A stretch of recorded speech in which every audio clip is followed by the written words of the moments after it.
Welcome to Celtic State of Mind. I'm John Dykes, and we are covering the Celtic Women's epic victory against Rangers, which has seen Celtic leapfrog Rangers into second place, into their Champions League place. Now, when you're watching that, Natasha, what's your reaction to that second half performance?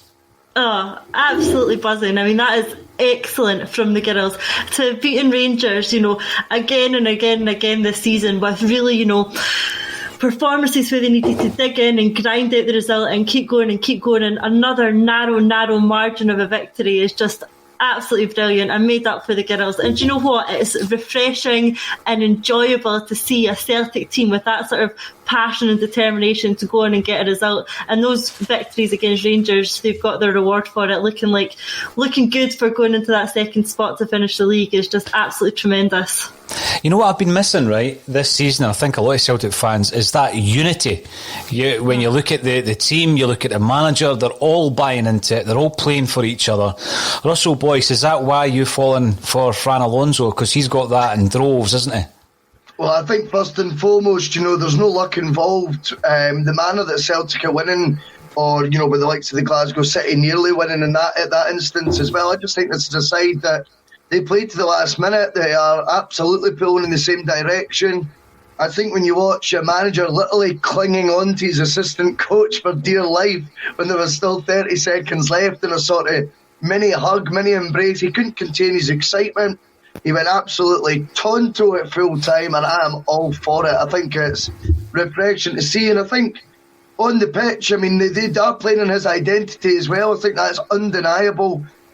From the back to the front, I think he's got 3 centre halves, and he only plays 2. Obviously, Chloe Craig came on as a sub. But I want to talk about the centre half partnerships that he's utilised that I've watched so far with Kelly Clark, Chloe Craig, and Hayes. But 2 out of those 3, it's a shambles how strong they are in that centre half. I mean, Rangers were when Rangers were trying to pop balls forward in desperation towards the end, it was absolute meat and drink for them. So well done, girls, and outstanding.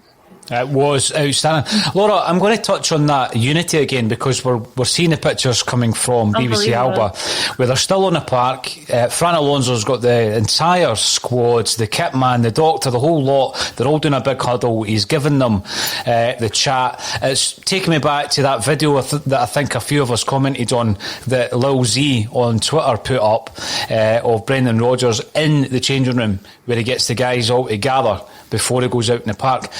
That's been hugely missing from Celtic this season, hasn't it?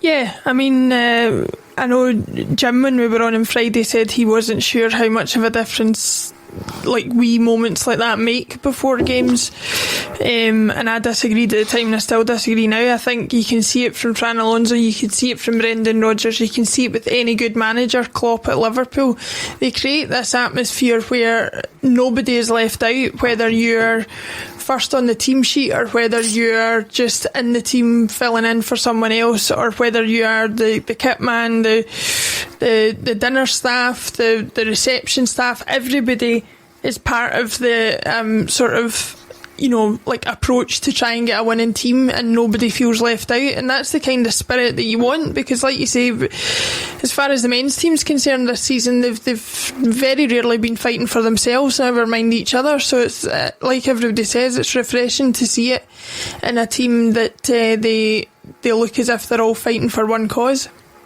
It's been sadly missed this season, I've got to say. I mean, we've been watching games, Laura, where players have been scoring goals and not celebrating. There doesn't seem to be that cohesion or there hasn't been on the sidelines. When you look at the tunnel, we spoke about it, the dugout rather, we spoke about that, and obviously there was a lack of a dynamic, I think, within the actual coaching staff. I'm looking at the table here, Natasha, before I get to Lawrence. We're not expecting Glasgow City to falter now. They're going for 14 in a row, aren't they? But Celtic are sitting pretty in second place there. Yeah, it's looking absolutely excellent. Glasgow City at half time was 0-0. They're playing Hibs today, who are again, an excellent team capable of getting some good results. They ran Rangers close every time we played them. So still 0-0 at half time. And, the league is going to be Glasgow City's to lose, I think. I think that's fair to say. But the second spot and getting that Champions League spot was going to be absolutely massive for whether Rangers or Celtic managed to do it.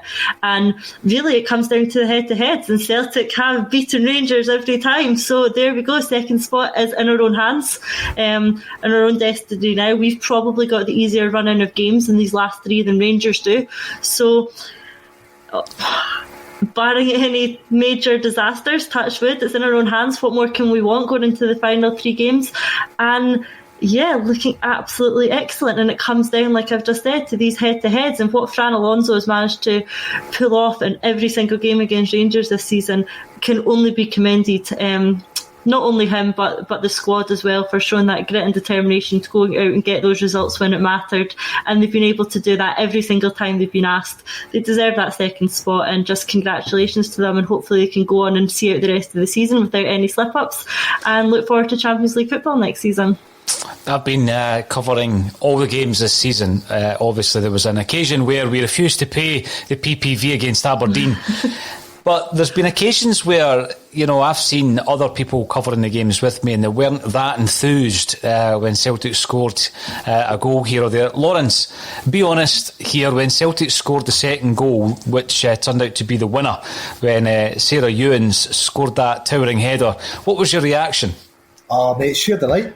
It's class, puts us back in front, been under the cosh a bit. But 2-1, we're now within 3 points of City. Hopefully Hibs could do us a favour today. Could you imagine it? Could you imagine it? I think we're 8 goals off the pace with 3 games to go, but City still got to play Rangers. If Hibs do us a favour today, mate, Listen, Lisa Robertson, boss, second half. Yes. I think if London Pollard had come on, I think she showed a lot of potential, shows why we've got her. I think, if she'd been on a wee bit earlier, she might have got a goal. It's... Fran Alonso's definitely got them more than me in the business end of the season. So, a wee favour for Hibs today, and you never know. Now, at half-time, Lawrence, I spoke about the kind of styles of both sides. I was going on about the physicality of the Rangers side. Yet, when you look at the 2 goals Celtic scored, both towering headers, something that we failed to do in terms of the men's team all season. How impressed were you? I think you actually corrected me and said that we can mix it up when required. Oh, definitely. But, obviously off the training ground, that second one near post, what a run into it, isn't it? And she's bulleted that into the back of the net. It's, would grace any game, mate, a winner like that. It certainly would. Now, the other thing, I'm going to come back to yourself, Russell, where we're talking about how the Fran Alonso effect, obviously, it's something that you're quite passionate about. I'm buying into this. I think a few of our contributors are buying into this. How would you describe to a Celtic fan who's basically not given the women's game the time of day, how would you describe this? How would you sell it to them? This blazer is how I would sell it to them, mate. I've watched 5 games, you know what I mean? And now I'm wearing a turtleneck, a white blazer, all in his honour. What more can I say? I think you have to. The key thing is, if you're going to watch it, take the glasses off that look at it in a negative light. Watch it with an open mind. Treat it as Celtic. Watch it with a Celtic state of mind, you could say. And if you do that, you can embrace what it is. And hook, line and sinker. I'll not be satisfied now, Paul, till I've got an ACSOM microphone pitch side at the Champions League next year. I'm telling you, mate, it's all to come. Well, listen, I'm picturing that. I'm visualising that, Russell, for next season. So I'll be quite happy to be on those duties with you that night. But I'm sure there'll be a few others who are going to be fighting for that ACSOM mic muff, which is the official name for the mic muffs. Laura, when you're looking at the performance tonight, I was looking quite closely at Mariah Lee, obviously burst onto the scene the last time we beat Rangers, and I'm looking at all the kind of positive stuff that was happening throughout that game. Best chance of the game, wins us the corner from which we score the opening goal. She's a constant thorn in the side to that Rangers defence, chasing down every ball, winning corners, winning throw-ins, and of course when she comes off, you're thinking to yourself, she is the difference between the two sides when it comes to creativity. How impressed have you been with Mariah Lee? And she plays the Celtic way, doesn't she? I would say so. I mean, she's been a relatively recent signing and just seems to have slotted right in there and taken it in her stride. She's everything that you want in a Celtic player, like you said, never afraid to take people on and look for opportunities. And sometimes I think too many teams don't do enough of that and don't take their chances. We live in a world where it's all, I think a lot of players are far too afraid to make mistakes rather than try things, and she's certainly a player that seems to be willing to give things a go. If it doesn't come off, fine, but it doesn't put her off trying the next time, and that's the kind of attitude I like in a player anyway. Now, Chloe Logan made an error in the first half. She also made a fantastic save. She's someone who's come through the ranks at Celtic. Celtic women have the graduate scheme as well. Natasha, when you're looking at that performance and that win, how important was the save that she actually made just before half-time? Absolutely vital. That changed the whole momentum of the game. If we'd lost that goal going into half-time, that's a completely different picture that Fran Alonso has to deal with at half-time. So, yes, there's no getting around the fact that she should have done better for the goal that we conceded. She'll know that herself. And we all criticised that here, just as we would with any game. She should have saved it. That's it. But let's not look at that. Let's look at that incredible save that she pulled off as we went into half-time. A lot easier to do now that we won the game is to ignore the fact that we conceded a terrible goal. Of course it's easier. But let's talk about that and let's give her massive credit for that, especially after conceding a goal of that nature. As a goalkeeper, your confidence goes a bit from that. But what she did was she picked herself back up and pulled off an unbelievable save that kept the game as it was going into half-time, which proved to be vitally important going into the second half, and we were able to secure the win. So, yes, it was a mistake, but absolute credit to Chloe Logan for keeping the game level going into second half. Now, let's have a look at some of the comments. We'll bounce back and forward because we are basically watching Celtic. Tonight, it just so happens that the women's team are playing Rangers. We will talk about some of the other topics that have happened over the weekend. But James Law loves Fran's passionate. It's infectious, yeah. James, absolutely infectious. And Feed the Bear comes in, a regular contributor to A Celtic State of Mind. Well done, the Celtic girls, absolutely. Paul McKenzie, what a header for a winning goal. Well done, ladies. And John Paul Connors comes in. Thank you, ACSOM. Finally got to watch a derby win this season. Was impressed with the standard. We'll tune in again. Now, Lawrence, I'm going to pick up on this because I think that when I was watching that first half, I thought Rangers dominated massive parts of the first half. And I was looking at things in respect of the Celtic side this season and last, and people are thinking, well, you know, it's easy with hindsight to say that you saw this coming, etc., because a lot of people have criticised anyone who said we've seen the signs in the League Cup final. But when you see a team who are able to dominate a game yet still not get a result, the momentum then goes with the other side. So Rangers obviously had the beating of Celtics under Neil Lennon. They had the beating of Celtic under Neil Lennon. And that filtered into the confidence of both sides, and it moved into this season. Now we're finding it very difficult to beat the Rangers side. If you flip that and look at the women's team, we seem to have that on the Rangers side at the moment, don't we? Yeah, definitely. You know, Fran seems to have the magic touch. You know, his teams are really well disciplined. You know, even when we're under the cosh, you know, they're all trying. We're not seeing anyone hiding on the park. You know, that they're giving everything there. They're making sure they're picking up, that they're going with the runners. It's great to see. You know, whereas in the men's team there was too many passengers or people that you just felt, you know, it didn't really matter to them whether they won or lost.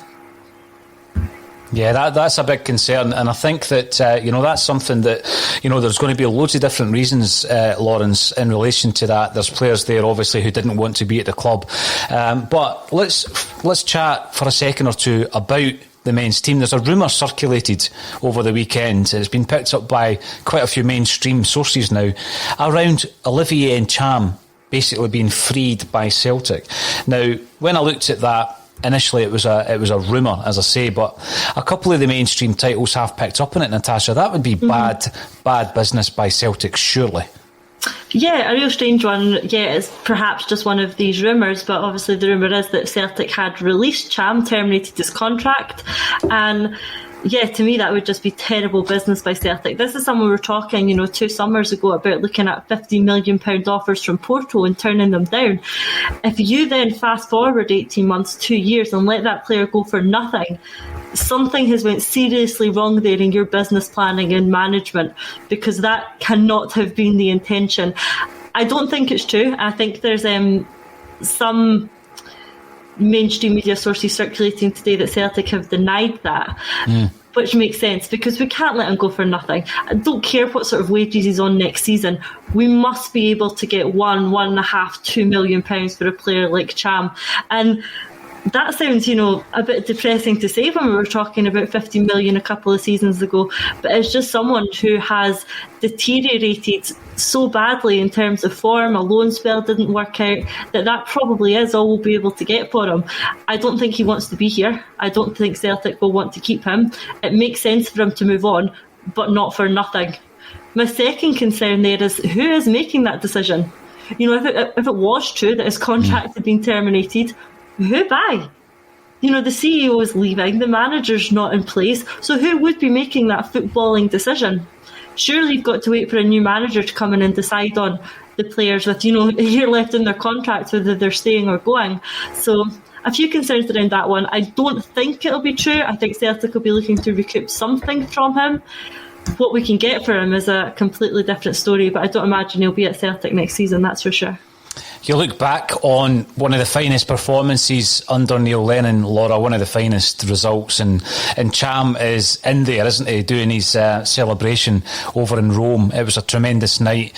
And then I think about that image of him sitting up in the stands in the first Celtic Rangers game of the season, the 2-0 game, where he seems absolutely nonplussed by what's going on around about him. He's actually looking at Stephen Welsh almost in disbelief, because Welsh is upset at how things are going.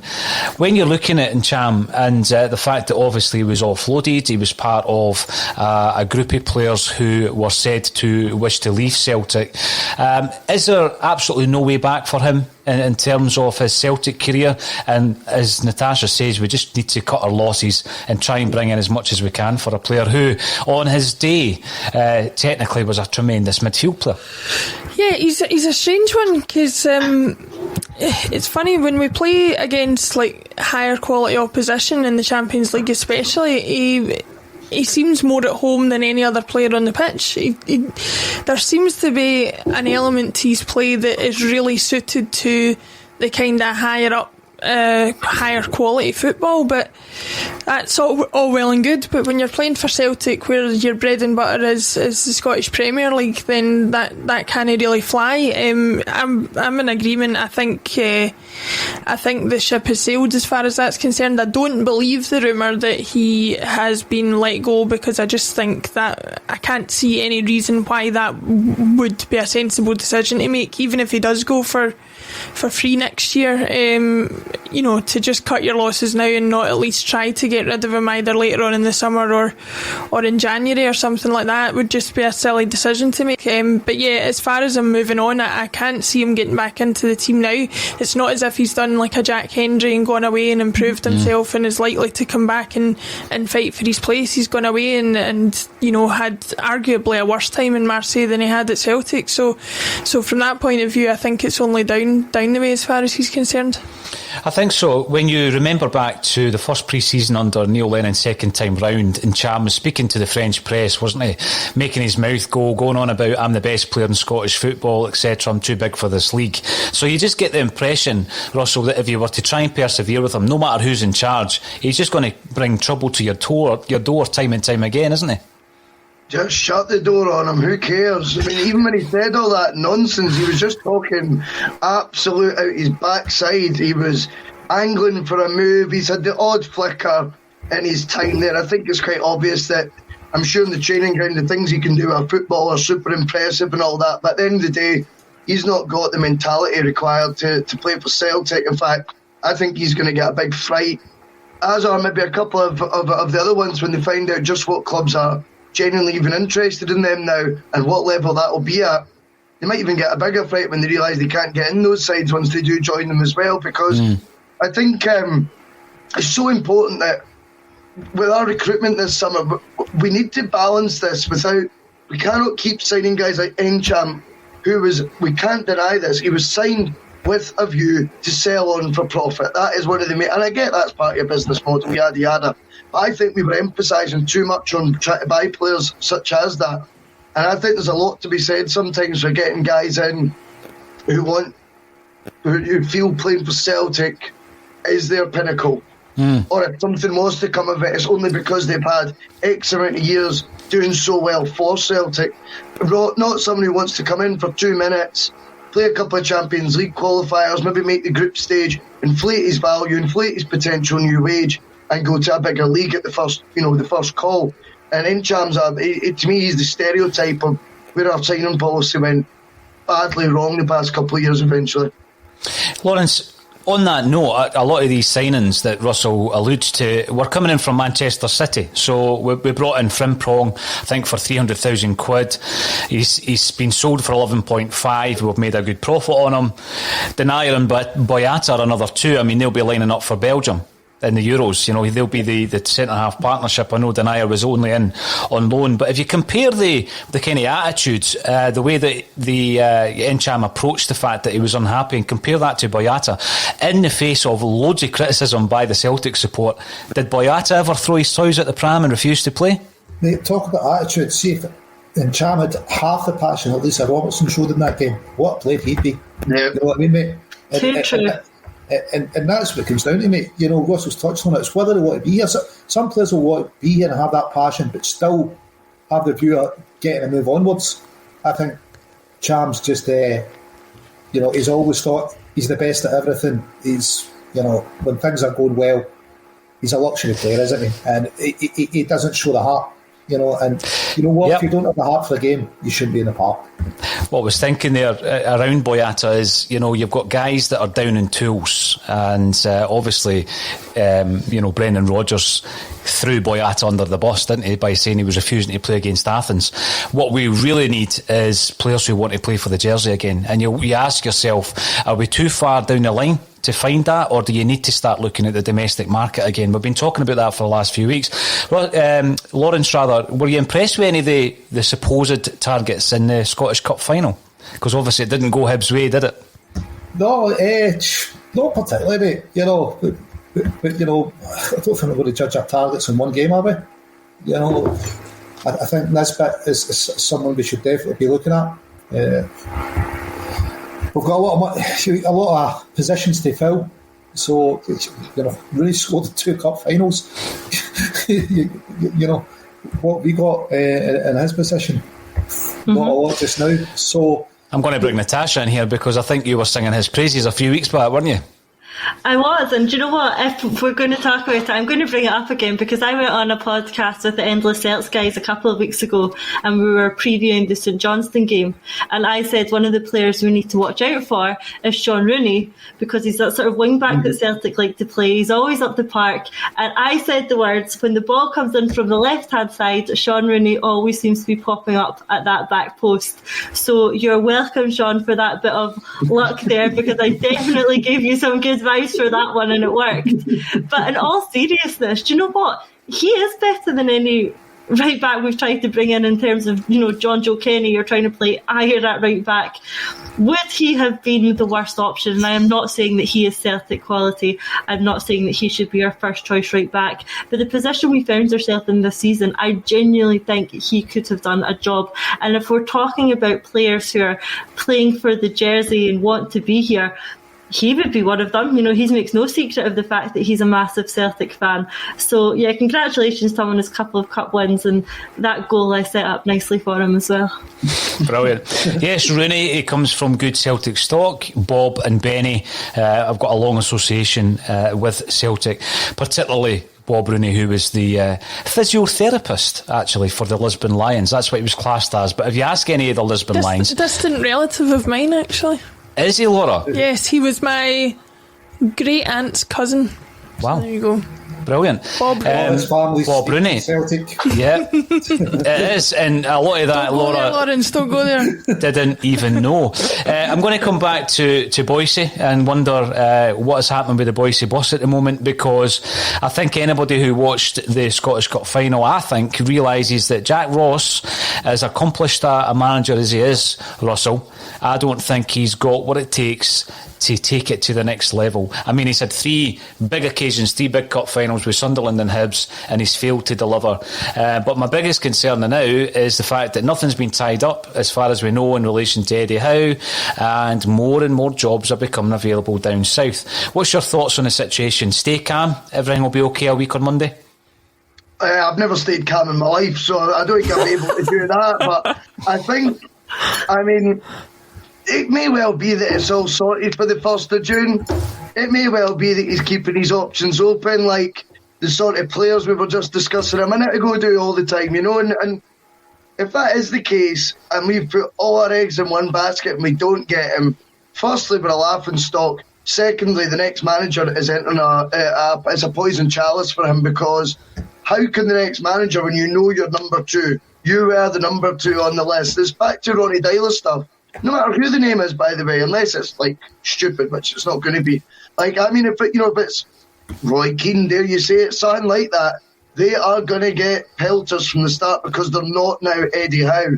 And I just think you're going back to the sort of Dyler vibes of tears closed, fans being impatient, not giving it the chance, which we've all used a bit of revisionism and looked at what Ronnie Dyler was trying to achieve at Celtic. And yes, whilst there was failures involved then, in terms of qualifying for the Champions League and obviously that semi-final, you also need to look at the strides he took in trying to improve players' diet, trying to get us trying to make us more professional elite sportsmen, and of course developing both Kieran Tierney and Callum McGregor so well, amongst others.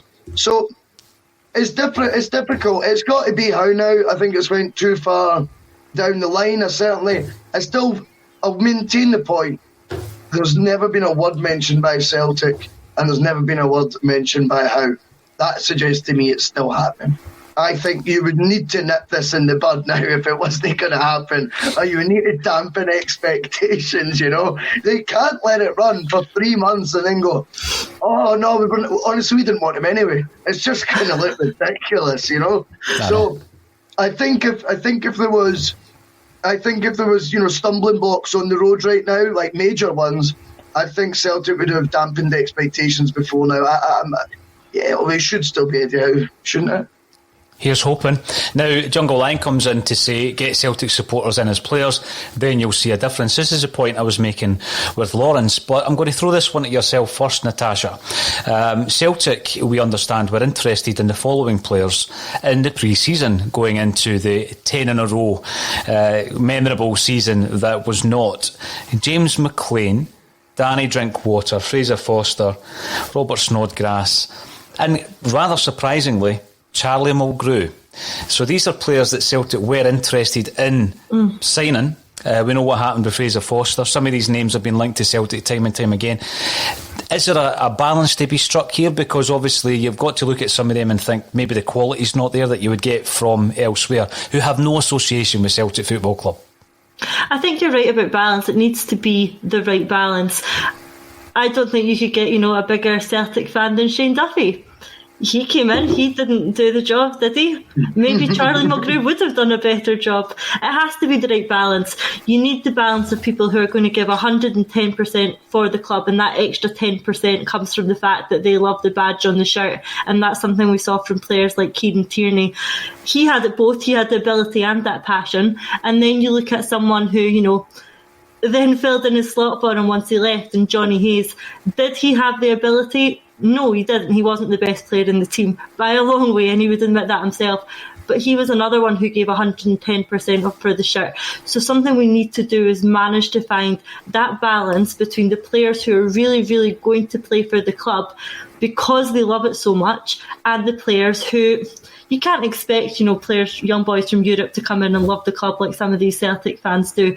But what we can do by having a sort of core of them, of having a core of Celtic fans who know the club, who know the history, who just get it, what they can do is pass that on to the players they're playing with. And one of the real concerns I have going into next season is that we're losing these players. We're losing the ones who really get the club, who get what it means to be a Celtic player, who understand the fans' point of view, who just know the Celtic way. We're getting lower and lower and lower on this type of player. And it's hard to bring in. It's hard to find these players. So maybe some of those people in the list you mentioned aren't the worst idea if they can bring that sort of knowledge to the club. For me, Callum McGregor, James Forrest, yes, they probably have it, but are they the type of character who can then really enforce that onto a squad? So I think we are low on that type of player, and if we do want to have that balance there, maybe some of these Celtic supporting guys could come in and do a job. Well, it remains to be seen. Hopefully Russell Boyce is right in the fact that we will appoint Eddie Howe. I mean, where else could we go? I think it would be one of the most muted season ticket campaigns ever if he's not in place. So we'll see what happens in the next 7 days. Everybody who's been involved in the Twitter discussion and also on Facebook and YouTube, thanks for joining us. We know that not everyone at this moment in time are massive fans of the women's game, but we're hoping to promote that throughout next season as well. And let's hope that we're watching Champions League football ×2 next season. Thank you to Russell Boyce, Lawrence Conley, Natasha Meikle and Laura Bradburn for joining me on A Celtic State of Mind.